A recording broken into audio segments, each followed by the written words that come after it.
Captain Lee Min-ho rubbed his tired eyes as he stared at the scanner display for the third time. Something was wrong with the readings. Very wrong. His patrol ship, Meridian, had been doing routine sweeps of the outer Nexus system for 6 months now, and nothing exciting ever happened out here. Until today. Lieutenant Park So-young, run another diagnostic on the long-range sensors, he called out to his communications officer. These readings can't be right. So-young's fingers danced across her console, her brow furrowed in concentration.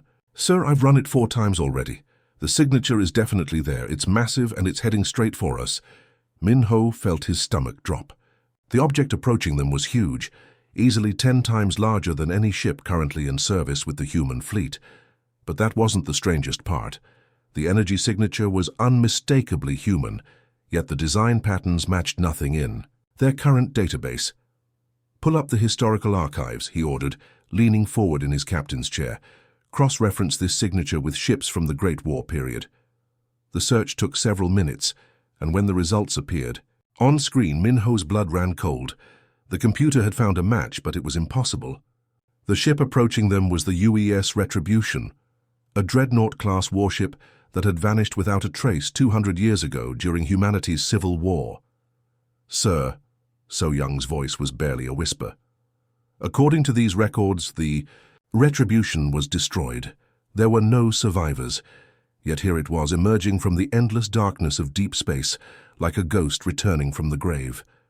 The massive vessel moved with purpose, its hull scarred by centuries of travel through the void. Strange lights pulsed along its surface, creating patterns that made Min-ho's instruments flicker and spark.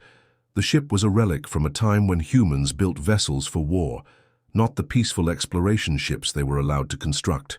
Now under the Galactic Council's protection agreements, the Retribution belonged to an era when humanity had been different, more aggressive, more dangerous.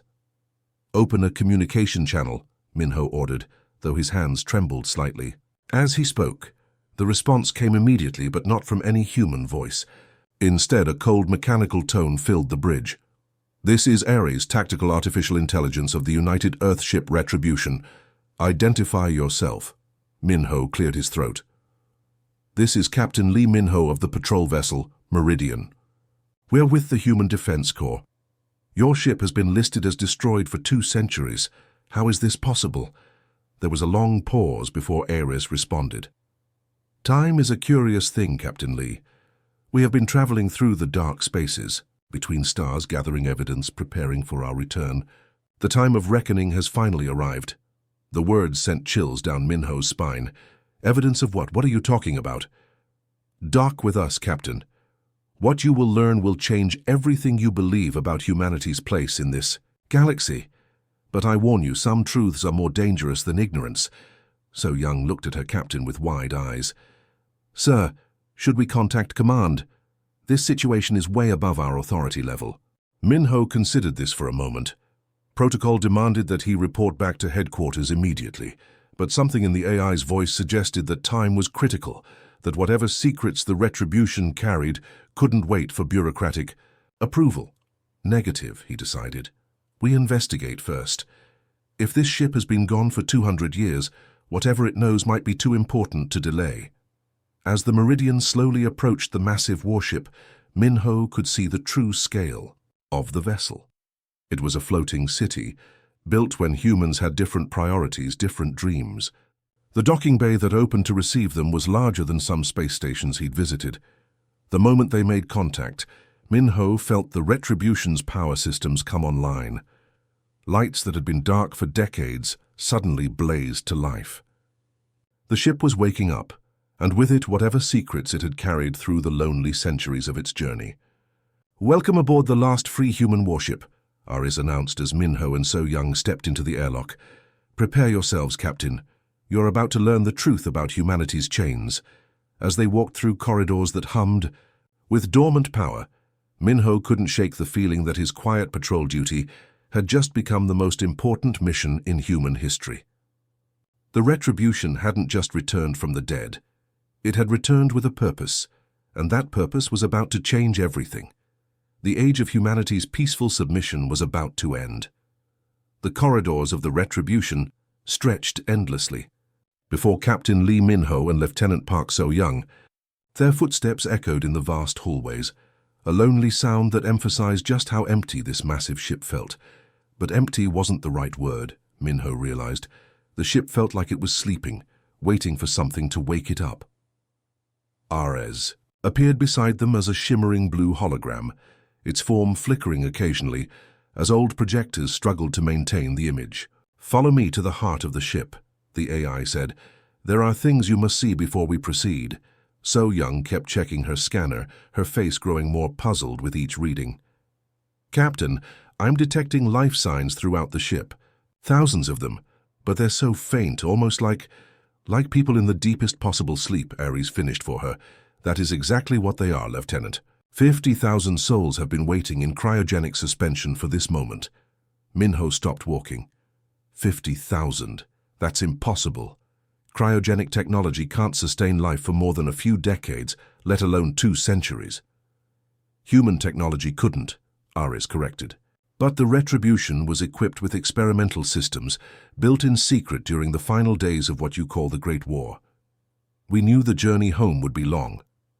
They entered a massive chamber that took Min-ho's breath away. Rows upon rows of cryogenic pods stretched out before them, each one glowing with a soft blue light. The scale was overwhelming. This wasn't just a ship, it was an ark carrying an entire army through time. "Who are they?" So-young whispered, her voice filled with awe. "The last free humans," Ares replied. "Warriors who fought not against each other but for humanity's liberation. They volunteered for this mission knowing they might never see home again." Min-ho approached one of the pods, peering through the frosted glass at the figure inside. The person looked young, maybe in their 20s with the lean build of a soldier, but the uniform was unlike anything he'd ever seen, more advanced than current human military gear. "Ares, you said they fought for liberation. Liberation from what?" "The Great War was a civil conflict between human factions." The AI's expression grew cold. "That is what the victors wanted you to believe, Captain. The truth is far more disturbing. Would you like to see the real history?" Before Min-ho could answer, holographic displays materialized around them. Documents, recordings, and data streams filled the air. What he saw made his blood run cold. Secret communications between alien races, plans to manipulate human development, strategies to keep humanity contained while harvesting their innovations. The Galactic Council, humanity's supposed protectors, revealed as puppet masters pulling strings from the shadows. "This can't be real," So-young breathed, staring at a recording of Zephyrian officials discussing human containment protocols. "The Council saved us from destroying ourselves. They created the conflict that nearly destroyed you," Ares explained. "Then they stepped in as saviors, offering protection in exchange for submission. They've been using your species as unwitting soldiers and inventors, while keeping you primitive enough to control." Min-ho felt sick as the evidence mounted. Humans had been sent to fight in proxy wars, their casualties written off as training accidents. Human technology had been systematically stolen and credited to other species. Even their exploration of space had been carefully limited to prevent them from growing too powerful. "The crew of this ship discovered the truth," Ares continued. "They tried to warn Earth, but the Council's agents were already in place. The Retribution was forced to flee, carrying proof of the conspiracy and the strongest human warriors who refused to submit. Around them, the cryogenic pods began to hum more loudly. Status lights shifted from blue to amber as the awakening process started. "Why now?" Min-ho asked. "Why return after all this time?" "Because the evidence is finally complete," Ares said. 2 centuries of careful observation from the dark spaces between stars. We know their weaknesses now, their fears, their plans for humanity's future. And that future involves permanent enslavement." The first pod opened with a soft hiss of escaping. "Kakis." Commander Kim Tae-hyun sat up slowly, his eyes adjusting to the light after 200 years of sleep. He was older than the others, maybe in his 40s, with the weathered look of someone who'd seen too much combat. "Status report, Ares," he said, his voice hoarse but strong. "Mission parameters unchanged, Commander. We have returned to liberate our people." Tae-hyun's eyes found Min-ho and So-young. "Current era humans?" Yes, Commander. Captain Lee Minho and Lieutenant Park So-young of the Human Defense Corps. The ancient warrior studied them for a long moment. They look soft, he finally said. 2 centuries of comfortable slavery will do that. Then his expression softened slightly. But they're still human. That means there's hope. All around them, more pods were opening. Men and women who had sacrificed everything for human freedom were awakening to find their species still in chains. But now they had proof of the conspiracy, and they had nothing left to lose. What happens now? So-young asked. Commander Tae-hyun stood, testing muscles that hadn't moved in centuries. Now we remind the galaxy why they were afraid of humanity in the first place. The emergency alert reached Admiral Choi Yoo-jin while she was reviewing routine patrol reports aboard her flagship, Seoul's Pride. The message was brief, but sent ice through her veins. Ancient human warship has returned, broadcasting classified information to all human colonies, Council forces moving to intercept. Yoo-jin had served in the Human Defense Corps for 20 years, working her way up through the ranks during peacetime. She'd never seen real combat, never faced an enemy that wasn't part of a training exercise. The Galactic Council's protection had made sure of that. But now, staring at the incoming reports, she realized everything she'd believed about humanity's place in the galaxy was a lie. On her main screen, Commander Kim Tae-hyun's weathered face appeared, broadcasting from the bridge of the legendary Retribution. His voice carried the authority of someone who'd actually fought for human freedom, not just played at being a soldier. Citizens of humanity, he began, his words reaching every human world simultaneously. You have been living in a cage disguised as paradise. For 200 years, the Galactic Council has controlled your growth, stolen your innovations, and used your people as expendable tools. Yoo-jin watched in fascination as evidence streamed across her screens. Documents she'd never seen before. Recordings of alien officials discussing humans like livestock, proof that every major human achievement had been either stolen or suppressed. Her communications officer, Lieutenant Colonel Han Ji-woo, looked up from his station with wide eyes. Admiral, this is incredible. According to these files, the Zephyrians have been taking credit for human medical breakthroughs for decades. And the Altarians? They've been using our people as test subjects for their war games. The truth hit Yoo-jin like a physical blow. Every peace treaty, every protection agreement, every limitation placed on human expansion had been designed to keep them weak and useful. They weren't protected members of a galactic community. They were sophisticated slaves who'd been convinced they were free. Across the bridge, Sergeant Kim Da-jun monitored incoming transmissions from human colonies throughout the sector. Admiral, we're getting reports from 17 different systems. Human civilians they're angry, really angry. The anger was spreading like wildfire. On mining colonies, workers were looking at their equipment with new eyes, realizing they'd been producing materials for alien worlds while their own people lived in basic conditions. On agricultural planets, farmers understood that their crops had been feeding alien populations while human children went hungry on overcrowded worlds. Yoo-jin opened a channel to Earth Command, but the response she got wasn't what she expected. Instead of orders to maintain peace, she heard chaos. Human commanders across the galaxy were reporting the same thing.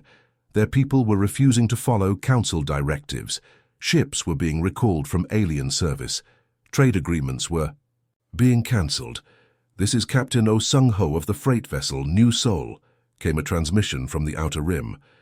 "We're done hauling cargo for species that see us as pack animals. Any human ship that wants to join us in fighting back, follow our lead." Yoo-jin watched in amazement as civilian ships began modifying themselves. Freight haulers were installing weapon systems cobbled together from mining equipment. Passenger liners were being converted into troop transports. Agricultural vessels were transforming into carriers for fighter craft. The creativity was stunning. Humans were taking peaceful technology and turning it into instruments of war with an ingenuity that 2 centuries of suppression hadn't been able to eliminate.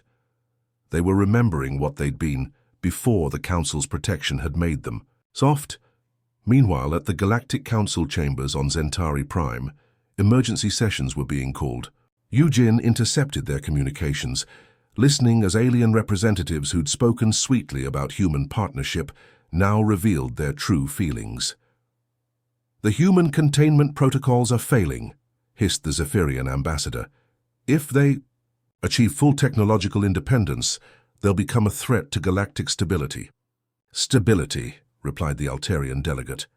"You mean our comfortable dominance. Humans have always been too dangerous to leave unrestricted. We should have eliminated them entirely instead of trying to use them." The conversation confirmed everything. The Retribution had broadcast. Humans weren't protected partners. They were a controlled threat that had just broken free of its restraints. Council fleets began moving toward human space, claiming they needed to contain a dangerous plague aboard the ancient warship. But Eugene could see through the lie. They were terrified that humanity might remember its full potential. "Admiral," Han Ji-woo reported, "we're receiving requests for military assistance from 43 human worlds. They want to know if we'll stand with them against the Council forces." Eugene thought about her oath to protect humanity. She'd always believed that meant working within the Council's framework, accepting their limitations in exchange for their protection. Now she understood that real protection meant fighting for human freedom, not accepting comfortable slavery. "Open a channel to all human military units," she ordered. "It's time they learned what the Defense Corps really means." Her message went out to every human ship, every human commander, every human soldier who'd been trained to keep the peace. "For 2 centuries, we've been guardians of a lie. Today, we become guardians of the truth. Any human who stands with the Council against their own species is a traitor. Any human who fights for our freedom is a hero." The die was cast. Humanity was waking up, and the galaxy would never be the same. The first Council fleet to face humanity's awakened fury learned their mistake within minutes of engagement. Captain Oh Seung-ho watched from the bridge of his converted freighter. New Soul as his improvised weapons tore through alien shields that had been designed to stop energy blasts, not chunks of refined metal moving at incredible speeds. "Target their command ship," he ordered his crew, most of whom had been cargo handlers just days before. "Let's show them what human ingenuity looks like when we're not holding back." The Zephyrian battle cruiser, Harmony of Spheres, had been the pride of their fleet, equipped with the most advanced defensive systems in the galaxy. But those systems had been built to counter traditional weapons. They were useless against mining charges that had been repurposed as kinetic missiles, or industrial cutting lasers that sliced through armor like butter. Across the battlefield, hundreds of human ships swarmed the alien fleet. None of them were military vessels in the traditional sense. They were cargo haulers, passenger liners, mining ships, and agricultural transports. But in human hands, they became something the Council had forgotten how to fight: unpredictable. Commander. Kim Tae-hyun observed the battle from the bridge of the Retribution, studying tactical displays that showed human forces engaging enemies throughout the sector. His ancient crew worked alongside him, their 2-century sleep having done nothing to dull their combat instincts. "They've grown soft," he noted to his tactical officer. 200 years of fighting only humans who follow their rules. They've forgotten what real warfare looks like." Lieutenant Park So-young, now serving as liaison between the Retribution and the modern human forces, coordinated communications across dozens of improvised battle groups. "The mining colony at Kepler 442b is launching their contribution," she reported. Director Lee Sung-min had spent 15 years running ore processing operations for the Council, watching his people work in dangerous conditions while aliens lived in comfort from the fruits of human labor. Now he stood in his control center, watching as refined metals and rare elements became weapons of liberation. "For 15 years, we've been digging up wealth for species that see us as tools," he announced to his workers. "Today we show them what human industry really looks like when it's turned toward war." The orbital processing platforms that had been extracting resources for alien worlds now became factories for kinetic weapons. Asteroids that would have been shipped to Zephyrian foundries were instead accelerated toward Council fleets. The aliens had taught humans to be efficient miners and manufacturers. They'd never considered what would happen when that efficiency was turned against them. Colonel Yoon Hye-jin led a squadron of converted atmospheric fighters in an attack pattern that made alien commanders scratch their heads in confusion. Her pilots ignored every rule of space combat, diving through debris fields that should have been impassable, using gravitational slings from destroyed ships to change direction at impossible angles. They're not following any recognized tactical doctrine, the Altarian fleet commander transmitted to his superiors. How are we supposed to counter strategies that make no logical sense? The answer was simple. They couldn't. Humans had been forced to be creative for 2 centuries, finding solutions to problems with limited resources and restricted technology. That creativity, applied to warfare, became devastating. On the agricultural world of New Harvest, farmers, who had been growing food for alien consumption, were now producing something else entirely. Crop dusters became fighter bombers, grain silos became missile launchers, harvesting machines became mobile weapons platforms. "We fed them while our own children went hungry," said farm coordinator Park Min-jung as she watched her converted equipment launch toward the approaching council fleet. "Now let's see how they like our new harvest." The battle wasn't just happening in space. On human worlds throughout the galaxy, ordinary people were remembering skills their ancestors had possessed. Engineers who had been limited to maintaining alien-approved technology suddenly found themselves building weapon systems that surpassed anything the Council had seen. Dr. Kim Hai-rim had spent her career developing medical technology under Council oversight, every breakthrough requiring alien approval before implementation. Now she worked feverishly in her lab, adapting medical nanobots into something far more aggressive. "They kept us focused on healing," she muttered as she programmed the microscopic machines. "They forgot that someone who understands how to preserve life also understands how to end it." Admiral Choi Yu-jin coordinated the growing human fleet from her flagship, watching as more ships joined their cause every hour. Civilian vessels arrived from across human space, their crews eager to fight for freedom they'd never known they'd lost. "Status report," she requested from Lieutenant Colonel Han Ji-woo. "The Altarian Third Fleet has surrendered after losing 60% of their ships to converted mining vessels," he reported. "The Zephyrian Home Guard is requesting reinforcements. 3 other species have pulled their fleets back to defensive positions." Yujin smiled grimly. "And our casualties?" "Minimal, Admiral. Our people are fighting smart, using advantages the aliens never considered. They're not prepared for opponents who don't play by established rules." The truth was becoming clear across the galaxy. Humans had always been dangerous, but the Council's protection had made them forget their own potential. Now awakened to their true capabilities, and angry about centuries of deception, they were unstoppable. The age of human submission was ending, and the galaxy was about to learn why they had feared humanity in the first place. The Grand Chambers of the Galactic Council had never seen a sight like this. The massive bulk of the U.S. retribution hung in orbit above Zentari Prime like a dark promise, surrounded by hundreds of human ships that had once been humble cargo haulers and mining vessels. Now they bristled with weapons that alien engineers couldn't understand, crewed by humans who had remembered what their species was truly capable of. Commander Kim Tae-hyun materialized as a hologram in the center of the council chamber, his weathered face showing no emotion as he looked at the assembled alien representatives. These were the beings who had controlled humanity for 2 centuries, pulling strings from the shadows while pretending to be protectors. Now they cowered in their ornate seats, finally seeing humans as they truly were. "Honored delegates," Tae-hyun began, his voice carrying the weight of 200 years of injustice. "We meet today to discuss the end of your control over humanity." The Zephyrian Emperor's tentacles writhed nervously as his translator worked to convert his species' complex whistling into words. "Commander, surely we can reach an understanding. The protection protocols were designed for mutual benefit. Human safety has always been our primary concern." Tae-hyun's expression didn't change. "Your concern was keeping us weak enough to control and strong enough to be useful. That ends today." Admiral Choi Yu-jin's voice joined the conversation from her flagship orbiting nearby. Her fleet had grown to over 3,000 ships in just 2 weeks, as human colonies across the galaxy contributed vessels and crews to the liberation effort. The time for negotiations passed when you decided to treat my people like livestock.